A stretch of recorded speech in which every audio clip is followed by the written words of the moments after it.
الرحیم اللہ کریم کے نام سے جناب اپنی بات کا آغاز کرتے ہیں۔ میرا سلام ہے آپ کو، دعائیں ہیں۔ السلام علیکم ورحمۃ اللہ وبرکاتہ۔ کافی دنوں کے بعد پھر آج موقع مل گیا، جمعۃ المبارک ہے، اور حالات حاضرہ کیا کہتے ہیں۔ اگر آپ کا کوئی سوال ہے امیگریشن سے متعلق، یونانی امیگریشن، تو وہ بھی آپ پوچھیں گے، میں پھر انشاءاللہ جو یونانی قوانین کہتے ہیں ان کے مطابق آپ کی خدمت میں پیش کر دوں گا۔ پروگرام کو چھوٹا ہی کروں گا، اور اس لیے کہ وہ آدھی ہے نا، 14 اگست ہے۔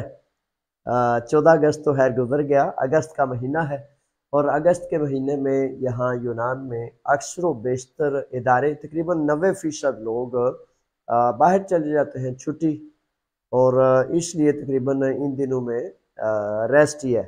لیکن ریسٹ ان کی ہے، ہماری تو پتہ نہ ریسٹ کوئی نہیں تھی۔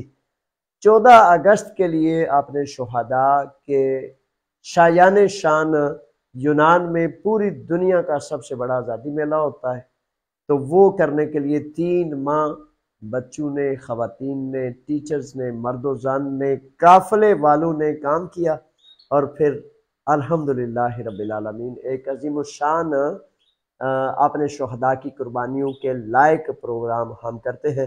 اللہ تعالیٰ قبول فرمائے۔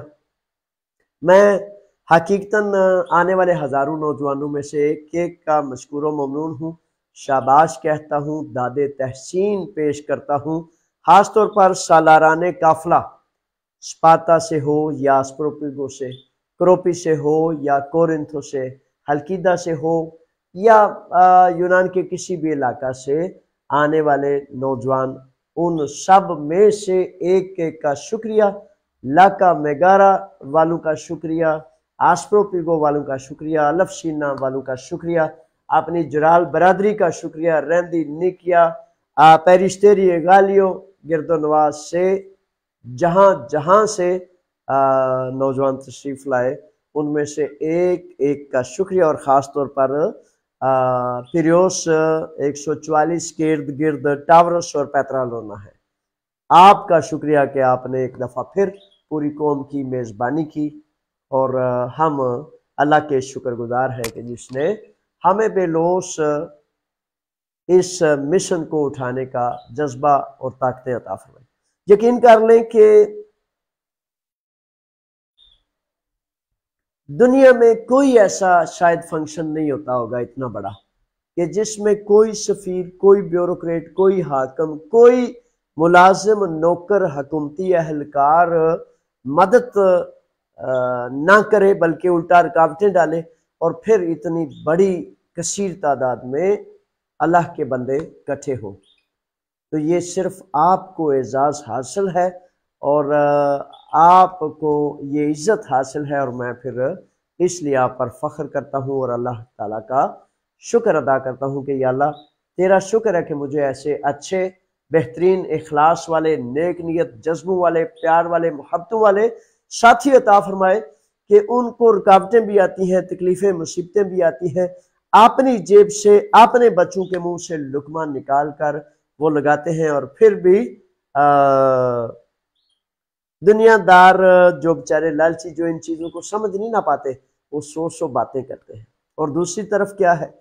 دوسری طرف اپنے آپ کو کہنے والا حاکم وقت، حالانکہ وہ بیچارہ قابل صد رحم والی کیفیت میں ہے۔ حاکم تو وہ ہوتا ہے نا جو کسی کا بوجھ اٹھاتا ہے، جو پیسے چھینے، رشوت چھینے، مال چھینے، ظلم کرے، جبر کرے، اسے حاکم نہیں کہتے، اسے افسر نہیں کہتے، اسے سفیر، وزیر نہیں کہتے۔ وہ تو ایک بیچارہ چور اور لٹیرا ہوتا ہے جو کسی بحروپ میں کسی مسند پر قبضہ کر لیتا ہے، اور پھر گدھ کی مانند کھاتا ہی جاتا ہے، کھاتا ہی جاتا ہے۔ تو اللہ تعالیٰ سے دعا ہے کہ اے مالک، ہم جس طرح سے بھی تیرا شکر ادا کریں، میرے ساتھیوں کو ان برے، گندے، رشوت خوروں کی نظروں سے بھی بچا، اور ان کے جو ہیں وہ کرندے، ان کی بہتان تراشیوں سے بھی میرے مالک بچا، تاکہ ہم وہ ایک جماعت تو کہتے ہیں ایسی ہونی چاہیے جو اللہ کے لیے کام کرے، اللہ کے رسول کے حکموں کے لیے کام کرے۔ تو دعا کرتے ہیں کہ مالک ہمیں وہ جماعت بنا کے ہم تیرے لیے اور تیرے رسول کے حکموں کے لیے کام کریں، اور ہمارا نفع، ہمارا فائدہ، ہمارا جو ملنا ہے نا وہ سب کچھ وہ تیری رضا ہے، تو بس وہ مل جائے تو انشاءاللہ بفضل تعالیٰ ہم خوش ہیں۔ اور ایک بات مجھے یقین ہے، اور میں کامل یقین سے یہ بات کہتا ہوں کہ اگر اللہ کی مدد شامل حال نہ ہو، اللہ کا فضل شامل حال نہ ہو، تو جس قدر میں کنگلا ہوں، جس قدر ہم بے سر و سامان ہیں، بندہ نہیں چل سکتا جب تک خدا اسے نہ چلائے۔ تو پھر گم گام کے بعد کیا ہے کہ شکر الحمدللہ کہ وہ مہربان توفیق عطا فرماتا ہے، تو ہم چلتے ہیں۔ 12 اگست کو ایک واقعہ ہوا، اوپر تلے 2-4 واقعات ہوئے ہیں، اور ان سے آگاہی کے لیے بڑا ضروری ہے۔ آپ کا سوال آنے سے قبل یہ میں 1-2 چیزیں آگاہ کر دوں۔ سوال لکھ لیں اگر کوئی سوال کسی ساتھی کا ہے، تاکہ میں اس کے متعلق آپ کو آگاہی کر دوں۔ ویسے تو مجھے پتہ ہے چھٹیوں پر ہیں اکثر لوگ، اور ایزی ہیں، ریسٹ اور ریلیکسیشن کے حوالے سے نظام چل رہا ہے، لیکن پھر بھی میں نے کہا کہ میں تو اپنی حاضری لگوا دوں، اور آپ پھر جیسا چاہیں گے ویسا میں انشاءاللہ آپ کی خدمت میں پیش کر دوں گا۔ تو ایک نوجوان بچے کا، شیراز صفدر کا قتل ہو گیا۔ شہری کے 4 بجے ہفتہ کے روز صبح 4 بجے، یہ لائکی والے جو ہمارے بچے ہیں نا، لائکی بازاریوں میں کام کرتے ہیں، تو وہ 3:30، 4، 4:30، 5 اس دوران اپنے اپنے کام پر جا رہے ہوتے ہیں۔ عرصہ 5 سال سے شیراز صفدر بٹ برادری سے تعلق رکھتا تھا۔ وہ گبرو شہزادہ ایسے پیارا نوجوان بڑی جوانی میں تو جا رہا ہے، تو پیرس شوز قبرستان کے ساتھ جو پل ہے اس کی رائٹ سائڈ پہ، جب امونیا سے ایتھنز سے کیفیشیا کی طرف جائیں تو رائٹ سائڈ پہ 3 سے 4 افراد کہا سنا جا رہا ہے۔ تحقیقات جو ہیں اس کے مطابق یہی صورتحال ہے۔ روکا، اور اس کے شیراز عارف کے یہاں دائیں سائڈ پہ بہت بڑا چھرا جو ہے وہ کھبو دیا گیا، 4 انگلیاں اس زخم کے اندر چلی جاتی تھی۔ میرے پاس جب ان بچوں نے وہ ویڈیو بھیجی تو حقیقت ہے کہ ارد گرد سارا خون، وہ کہتے ہیں نا بالٹیوں کی بالٹیاں خون، تو اس بچے کی بڑی جوانی تھی اور بھرپور نوجوان تھا، 98 کی پیدائش، اور تقریباً 24 سال سے 25ویں سال میں۔ تو بڑے اور دکھ اور کرب کا معاملہ یہ بنا۔ بہرحال تحقیقات ابھی جاری ہیں، اور پولیس سے، وکلاء سے، مختلف اداروں سے جو تحقیقاتی ٹیمیں ہیں ان سے ہمارا رابطہ ہے، اور 16 تاریخ کو شیراز صفدر کا جنازہ ہوا، شیراز صفدر کا نیا یونیا جنازہ ہوا، تو اس کے بعد 40 سے 50 افراد ہم نے اس کے عزیز و قارب، کیسر بٹ صاحب، علی رضا بٹ صاحب، وزارت بٹ صاحب، بڑے سارے نوجوان تھے، رانا اشتیاق صاحب، بابر گومن صاحب، وہ بڑی ساری ایک نشست ہوئی، تو اس میں یہ طے ہوا کہ قاتل ڈھونڈنے ہیں۔ تو میں نے کہا میرے بچوں، جب آپ کا یہ فیصلہ ہے قاتلوں کو پکڑنا ہے تو انشاءاللہ بفضل تعالیٰ پکڑیں گے، اور حقیقت یہ ہے کہ قاتل کو پکڑنا اس لیے ضروری ہے تاکہ ظلم اور جبر بدماشی رکتی تب ہے جب اس کی گردن پر ہاتھ قانون کا آ جائے، ورنہ وہ بیچارہ بد نصیب اندھا ہو چکا ہوتا ہے۔ جو قتل کر سکتا ہے نا، جو قتل کر سکتا ہے وہ بیچارہ پھر کچھ بھی کر سکتا ہے۔ تو قوموں کے ماتھے پر کلک کا ٹیکا ہوتے ہیں، بد نصیبی کا ایک داغ ہوتے ہیں وہ بچے جو اس طرح کے کام کرتے ہیں۔ اب اللہ جانے کہ کس کے نصیب میں آیا ہے، یہ فاشسٹ ہے، یہ نسل پرست ہے، کیونکہ الیکشنز کے بعد بڑے سارے واقعات ہوئے ہیں، اور ایک واقعہ یہاں جیفرا کلکنتھو